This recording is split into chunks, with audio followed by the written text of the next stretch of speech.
Hi there, folks, and welcome back to Nippon Trading International's Japan Real Estate Podcast. I'm your host, Ziv Nakajima again, and this podcast is brought to you, among others, by Emil Gorgies of realestate.jp. He's a Tokyo real estate agent who specializes in serving international or mixed nationality families who are looking for the perfect family home. So Emil's an Australian. He's been living here in Japan for over 2 decades now, and for about half of that time, he's been buying, selling, and managing real estate properties in Tokyo on behalf of his own family and a great many happy clients. And he also acts as a mortgage broker on behalf of his clients. So he's got dedicated loan officers in many of the Japanese mega banks. And if you're a regular listener of the podcast, you probably already know him from our JREP, the Japan Real Estate Experts Panel sessions, which means that you're already aware of the fact that the man is an absolute fountain of wisdom on all things related to real estate in Japan, and in particular to family homes, the greater Tokyo metropolitan area, and mortgages. And most importantly, he's incredibly generous with his time and advice, which he's more than happy to provide at no cost or commitment to anyone asking. So if you've been thinking about buying your home in Tokyo, but you've been sitting on the fence for a while, or you just want to have a chat in English with a real expert, drop him a line on sales@realestate.jp. Hit him up today and start exploring your options.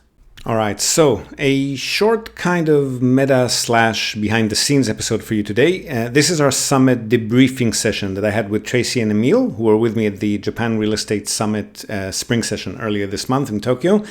If you still haven't checked out the event downloads page, by the way, with the highlights reel, the full video presentations, fully downloadable, the slides, photo gallery, etc., that's available on our website, nippontradings.com, and we'll also link to the downloads page in this episode's show notes, of course. And what we do in this debriefing session normally is analyze the feedback that we've received from attendees, both before and after the event. And we use that feedback to then plan the next summit. We look at where the guests are joining from, in person or via the streaming room, the topics that they've found the most value in, and topics that they'd like to see and hear about at the next summit, which is going to be in October this year, by the way. So keep your calendar relatively free and watch this space.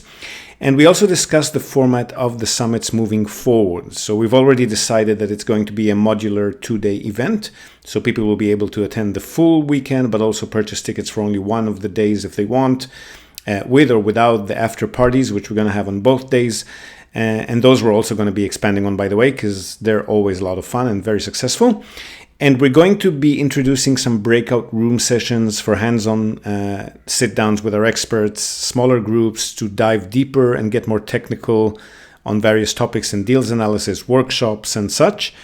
And we also talk a bit about Emil's up-and-coming, soon-to-be reignited monthly hands-on seminar for Tokyo property buyers. Also about Sato-san, everyone's favorite new accountant who's debuted at the summit and is now going to be teaming up with Tracy to offer tailor-made consultation packages for short-term stay property operators in Japan. Very interesting product there. And also a bit about the possibility of potentially holding a similar event in Osaka as per popular request. So really fun, casual chat that's just breaking down this month's event, which has very quickly become the most popular industry event in Japan, if we do say so ourselves. Enjoy the session, and I will see you again on the other side. All right, Japan Real Estate Experts Panel. Let's not talk about how long it's been, but it has been a while. But we just came at you live in Akihabara, Tokyo a week and a bit ago, and that was absolutely phenomenal, wasn't it? Amazing. So fun. So fun. Loved it a lot. Yeah. Just hanging out with you guys is always good value. And then also just being in a room with a whole bunch of people who just are, they're our people, right? So yeah. We had I think 72 or 73 people. We kept running out of chairs, so the speakers had to give up their chairs, but we were kind of standing all day anyway. And the room was packed, so we're definitely upgrading the room, and we're upgrading the event as well. We're definitely going to have a 2-day event next time. There was a lot of call for that, and we've got more speakers now too, so they definitely are not fitting all in the same day if we want to give people time to talk to each other too, right? Yes, exactly. Yeah. So I've got some survey results. I mean, if people weren't there, the the recordings are up and out, right? So yes, the recordings are up. The people who recorded the Zoom might have also recorded the chat. There were quite a few Q&A, like breakthrough Q&A sessions happening in the Zoom chat room. So if anyone's got the transcript of that, that could be handy. We'd appreciate receiving that. But otherwise, yes, the audio quality on the day was not as good as we had hoped. It was better in the Zoom. People haven't really complained that they're not hearing the Zoom room, but the offline recording leaves something to be desired, but it's still audible. You can actually tell what we're saying. yeah. My one is fixed, resolved. Yes, yes. We'll be on top of that next time. I mean, we keep improving, I think, from time to time. Like this time, we actually got everything recorded, which was a big bonus. Yeah, oh yes, definitely. Yeah, so actually I need those recordings. So I guess that's just a bit of housekeeping here, but I'll send them out to everyone who signed up. And that'll be so you can, review anything you missed. But it'd be nice to dig into some of these questions that we got beforehand, as well as the results of the survey afterwards. So I have all that. Shall I share the screen? Yes, please. We can do both. We can do the pre-event survey and the post-event survey. You need to let me share the screen. I do, don't I? Hang on. Yes. Emil's just dropped off a minute. Thank you. I'm still here. That's fine. Right, here we go. So let me just share this screen over here. So you can see this now. Yeah. Yep. So this was the pre-event info. Now that we had 85 people reply on this, which was fantastic. And it split 50-50 pretty much of the people who were streaming as well as coming on the in-person. I think our first one that we did, we only had sort of 10 or 15 people streaming, and then 50 plus this time. 50 plus, exactly. We hope we're trying to make that experience as good as if you're in the room, because we understand that, it must be a little frustrating, not being in the space, but what we tried to do is really, be aware that there were people logging in. I asked basically what people were wanting to hear about beforehand, and if they're coming to the after party. The after party is something we need to keep for next time. Agreed? Yes, yeah? Absolutely. I'm very sorry I missed that. It was fun. Family wedding. Yeah, I think we didn't give people enough notice with that one. We were right on target with actually giving notice of the event itself, and we kind of forgot about letting people know there's an after party in advance. So we'll fix that next time. You'll have time to prepare. Yeah, but that was really good. It was because I think what we learned last time before that was like, oh, we need something to do, and what are we going to do? And we're scrambling. So having that prearranged was just so much, was just so nice. And it was just great to be able to chat afterwards. And I've got a bunch of these questions. We did get to them we got to as many as we could during the day, but I'm going to, I think in some of them topics are really worth us diving into a little bit on the podcast in the future, over the next few months. So, someone didn't get the video from the last conference. I sorted that out. So this was a good way for people to let us know what they needed, and we were able to action that. So there's a lot of really great questions in here. And then I did send out a survey afterwards. And here's the results of that. There's only about 60 people who were streaming, and then the 30% were in person. I wanted to know where people had come from, which the reason I put this question in actually is that on the day we discovered that someone had flown in from Guam, someone else had flown in from the US, people had flown up from Okinawa, specifically for this event, which absolutely blew my mind. And I really do hope that everybody felt that we gave them great value and that was worth. Kyushu in the house. I didn't realize so many people from Kyushu came. Oh yeah, Kyushu was in the house. Oh no, so there was a lot of people came from not from abroad, as well as from across Tokyo to be in person. But then the streamers was a really big mix. So Hokkaido, like people coming in from Hokkaido and Inaka. So that makes a lot of sense. Yeah. I was talking to some people, and some of them, yeah, again, some international ones, they were like, "Look, I've already had a business trip. I was planning some like to come anyway, be in Tokyo around this time, so I basically stretched a week early or stretched a week on the tail end of the trip I already had to fit this in." So that, I mean, that's still significant that people I feel are It doing is, this. and people have been asking me in advance when is the next event so that they So can they can plan their plan. business trip around it, right? Exactly. Yeah. Exactly. So yeah, I had some clients from Singapore. They were already, so half of them were streaming and half of them were in person, but they were, you know, they were in a different part of Japan. But then because we were a bit organized and actually put our event out with a bit of notice, they were able to plan their trip. But you know, someone who runs short-term rentals, maybe I need to put together a package for people coming into town. Tickets included, yeah. Yeah. So I mean, I know, you know, Ziv comes and stays in my properties. So, but you know, maybe we can have a party house on one of my houses. So don't All get me party started houses. on that. well, you know, like we're middle aged, let's be real. So, you know, how much party we actually doing. Speak for yourself, Tracy. Don't be swinging those. Well, as long as around here. the Georgie's boys don't come along, so you know, you guys know how to party. Well, I mean, we're middle-aged, but Joey, for example, and Anton are not exactly middle-aged, right? True, yes.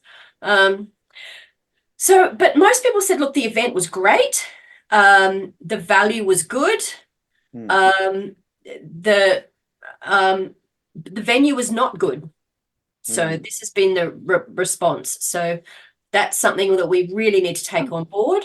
I mean, I see with this one, I see 5 responses. One was 1 out of 5, and then 2 were 3, and 2 were 4 out of 5. So I was wondering if there were some more comments about the venue, because when you say the venue's not good, there's so many aspects that you want to clarify. Is it was it like the microphone setup that we had issues with? The speaker was crackly. Was it the lack of sort of seats, or the size is too small, too dark, that was the it. location?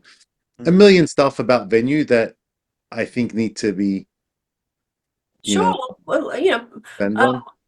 And also, we need to be conscious of how much people are actually paying for the ticket. There's only so much of fanciness that we can organize on a 5,000 or 8,000 keep the price low, ticket, right? Yeah. So if people want to keep, you know, if we want to have it, you know, approachable and affordable, because we're not making profit out of this. I think that's the key point, is that we really want to just, you know, we're trying to create a room that's full of value and just keep the price accessible for as many people as possible. And then the food and beverage, you know, I thought the sandwiches were great, but it depends what people are looking for. And so I've got, again, some questions that we can dig into in a future. Let's if it's all right, Trace, if we just sort of, there's some of these questions, like I'm curious if we can just delve into them. I think they are a bit interesting to see some of the topics. At least the topics, what people want to hear about. Yeah. So just, you know, the one above that, it says, so what topics would you like us to cover in future events? So I see the first one, I'll just read through them for people that are listening on audio. So where we're at right now is we're looking at the responses, post-event responses. So what topics would you like us to cover at future events? There are 5 responses. Paperwork system for buying a property. Oh God, I do that a lot. Less fancy YouTubers, more experts on property for investment. All right, that's sorry. We only have one tuber, and he's a lot more than a YouTuber. He's very handsome. Yeah, I mean, he's point taken. Okay. I guess more experts on properties for investment. Okay, yeah, well, we do have that as well. More residential purchase options for SOFA members living in Japan. Visa matters. Yeah. Sorry, guys, I don't have an answer for you on that one. Yeah, there's a couple of questions on the SOFA people. Yeah. I would like to know. Shimizu-san, our podcast sponsor, who's also an immigration lawyer and administrative scrivener, who helps people set up companies. I keep trying to get him there, and we keep, you know, catching him on busy dates, but we will eventually have that, I promise. Okay. I would like to know about inheritance laws, tax, and how many people can be on the title. Okay, again, that's a yeah, kind of tax related question. Yep. And then which inheritance tax is always complex.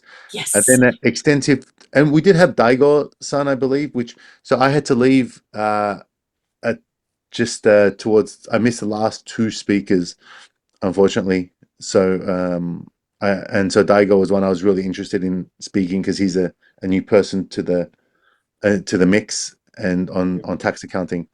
But I still have to go re-listen to his session. And then extensive topic related to Minpaku and Ryokan, such as overview process of registration, setting up and running process of short-term rental.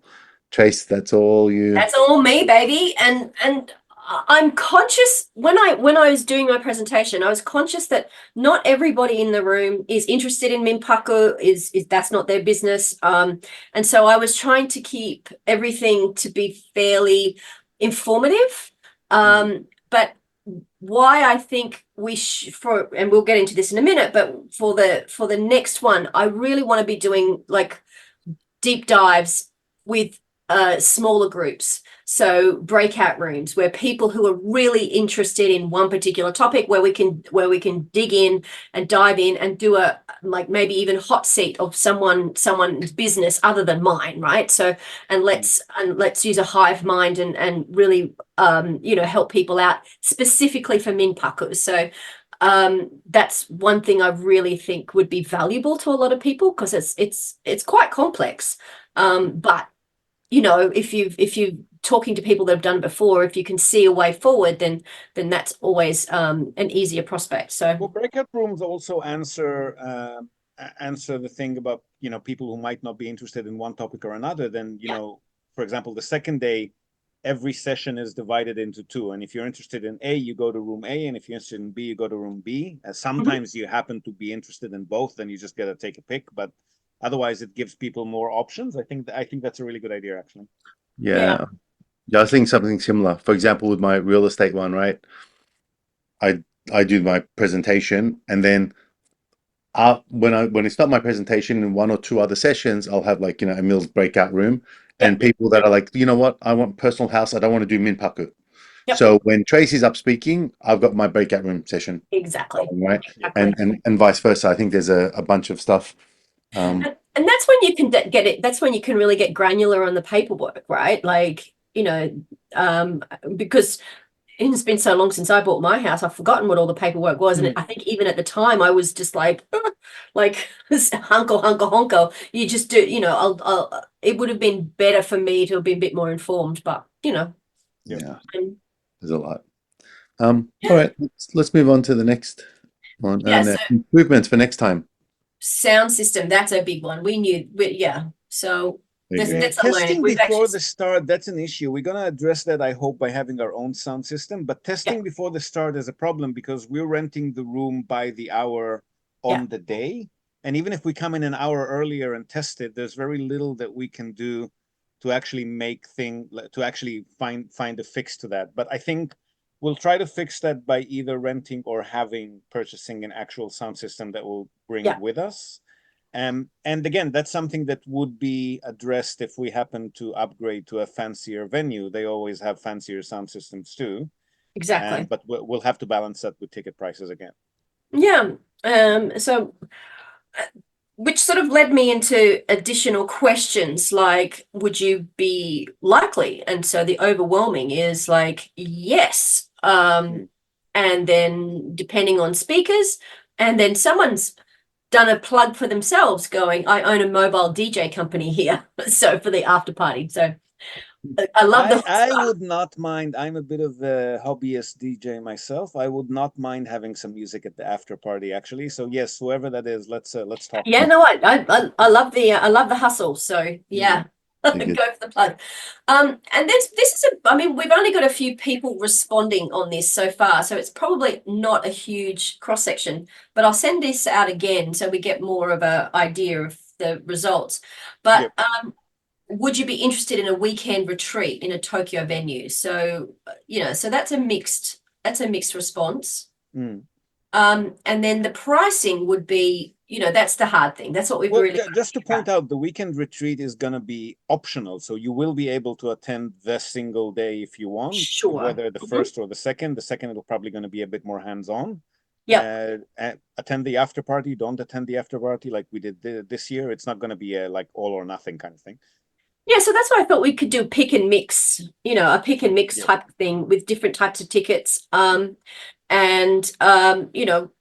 Someone who's interested in Minpaku might not be interested in, buying residential and vice versa. So, and so that you can pick and, maybe have a price based. I mean, we haven't worked out what that would look like yet. So yeah, what's the purple one that we're not seeing that a third of the people said there?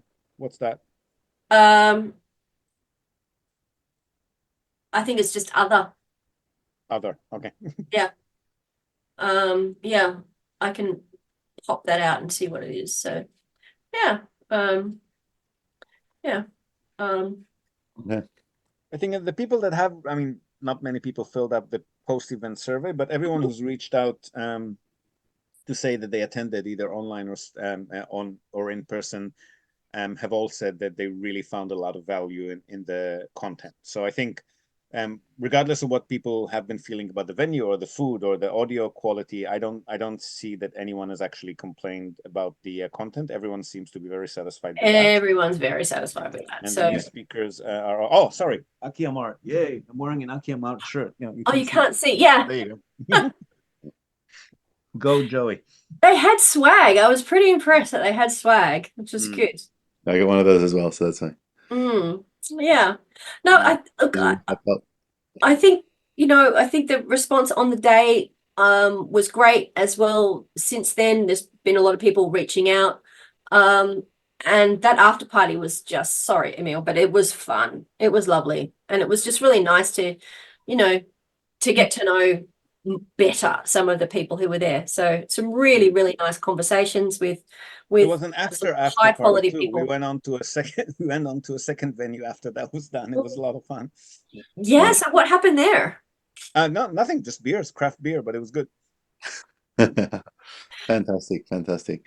I've had oh, go ahead, Tracy. I was going to say it was also nice to have Matt Ketchum back in the back in the groove. So that was really cool. And I think what he's doing now is really, really interesting. And I think that's another person we need to include in the day. So that's why we really do need two days. So yes, so I mean, we're gonna have, even without any breakout rooms or hands-on sessions, we're gonna have at least 8 or 9 speakers next time. So that's already 2 days right there, I think. Right, exactly. Mm-hmm. Yeah, it was 10 to 6, right? Back to back. Back to back. And I think all of us had even though I tried to slot in networking time, I don't think there was much of that except the lunch. So yeah. I think Ziv, you're at the back. You got 5 minutes left. Hurry up. So that was I think it was definitely challenging. So that's the thing. I mean, of these 8 responses, it looks like maybe half of them are saying they're not interested in the weekend retreat. But I mean, they are interested in the content, and there's only so much content that we can fit into a single day. I do feel maybe a weekend retreat versus, a lot of people, they have families, have other commitments, have stuff to do in the evening, especially weekends. So perhaps rather than a retreat, that doesn't mean you have to stay there. No. Doesn't mean you have to stay at the venue for 2 days. No. You go home, right? Mm-hmm. So I think that's what maybe the idea of a retreat sounds like. We go off someplace, off location, and have to stay overnight there for 2 days. Whereas I think what our discussion when we say a 2-day event, like still hopefully in Tokyo, like idea being in Tokyo, similar to locations we've had before, but Saturday and Sunday. So you can come to one of the days or maybe both. I know, personally, I think maybe a lot of people, if it's really have to be off-site and stay somewhere overnight, could be a bit. No, like I at first I thought that when Ziv was pitching it, it was like, oh, we go stay somewhere, and it's like, no, just like this, just come in and out for the day, and not stay. But it would be, I mean, for people coming in from out of town, we're definitely going to have some kind of arrangement where you could stay in town cheaper, whether it's depending on the venue. If it's a hotel conference room, you can stay at the hotel, and if not, there'll be a hotel nearby. But it's there might be definitely someone who it's not a organizes given. short-term rentals somewhere that can. Oh, I wonder who could do that. Yeah. Some Akia in Sanginjaya. Some Akia in Sangenjaya, exactly. Yeah, Or maybe I'm Anton can motivated. use some slave labor while we're at it. Yes, who wants to participate in ripping up some floors? I've been motivated to restart sort of the foreigner's guide to buying a house in Tokyo. So this is the seminar I was started running basically almost 10 years ago now. Yeah. In 2014, was it 10 years? 2014, I think, is when I started doing my original ones and was getting into real estate. And a lot of what my presentation, apart from this one, but historically has been a version of that initial one, which is basically the steps of how to buy a process, like the financing side, how much you can borrow and the different banks and different conditions, etc. And then the property search side and the pros and cons for each different type of property, new, old, mansion versus house, and all that sort of stuff. So I want to restart that at our office in Ebis, both in person and a Zoom one, probably on Wednesday evenings. Oh, that's going to be a weekly thing, is it? Maybe not every week. I don't think so. Maybe like once a month, possibly twice a month. And via Zoom and in person. It used to be once a month. I think I've done a total of maybe 50 of them again, and then it stopped at COVID.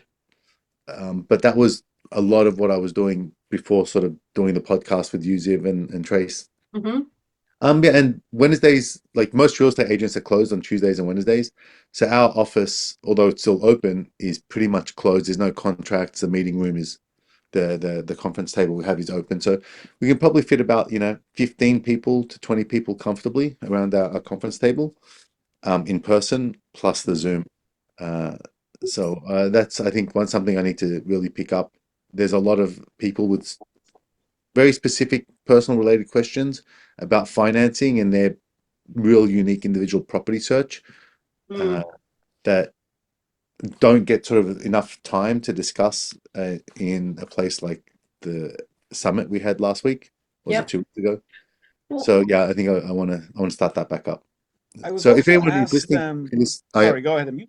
I say if anyone's listening and is interested, just catch me on LinkedIn, follow me, and I'm going to start posting when these events are. And I know LinkedIn Live has an option, so I might play around with that, and maybe rather than Zoom, also do it via LinkedIn Live.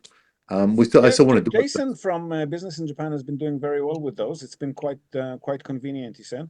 LinkedIn Live. Yep. Nice. Well, after that meeting, after the summit, I have been collaborating with Sato-san, so Daigo. He is a rock star. He's an absolute rock star.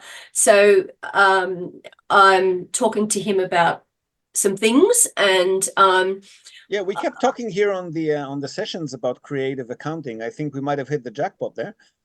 Well, I mean, because he's what we're going to do actually is maybe put together a package for Minpaku hosts. So like here is how you can structure your business to be compliant, legal, but also here are the things that you may not have seen that where you can claim legal deductions, or and then even bring in some things like some subsidies and some other things, which I know that Anton and Naomi and other people that I know who are in the Akia business, they utilize them really well for the rural revitalization policies of the government. So we all pay taxes. Let's get some of the benefit back. So I'm like really, I've got so many plans hatching with him. He's fabulous. He's so good. He's such a find. And he's just eager and compared to all the other tax accountants I've met in Japan, he's just like, he's willing to be strategic, and he's growing his business, and he still has the whole infrastructure of the PwC behind him. So he's got that ability to sort of tap into those corporate resources if necessary, but he's got that entrepreneurial like chutzpah that Yep. I think he can really offer hosts around Japan some great advice. So yeah, this is really interesting. So I have a you've session heard with it first him here. last week as well. I think he'd be very good for some of our clients too. A lot of people have been asking. That's a repeated thing. I keep getting asked after every summit if we're ever going to bring the show to Osaka. What do we think about that?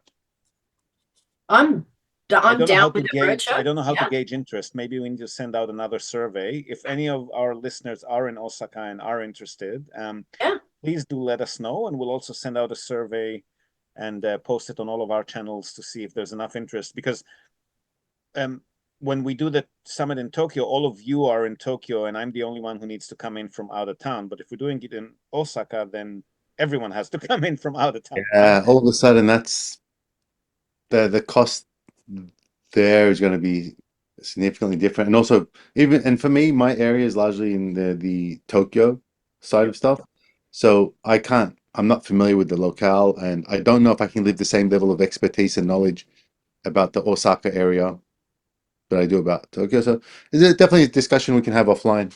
No, but Emil, certainly your ability to understand the way the banks work for residential like that is transferable, I think, across the country. I feel there's not a great deal of I don't think there would be a great deal of difference with the borrowing, the way the banks loan out to that region. Then there's a lot of other stuff that, nuances that could be different.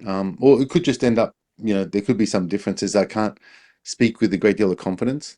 But yeah, look, definitely something we can discuss offline about that. Yep. Yeah. Yeah. I like to stay in my lane, so I'm confident about. Like in Tokyo, this is the deals that we're getting for exact properties, Right. and I can say that, and because that's what we're doing. Osaka, it's like, hey, I don't have that confidence, and I don't want to pretend. Good for you. Well done. Yeah.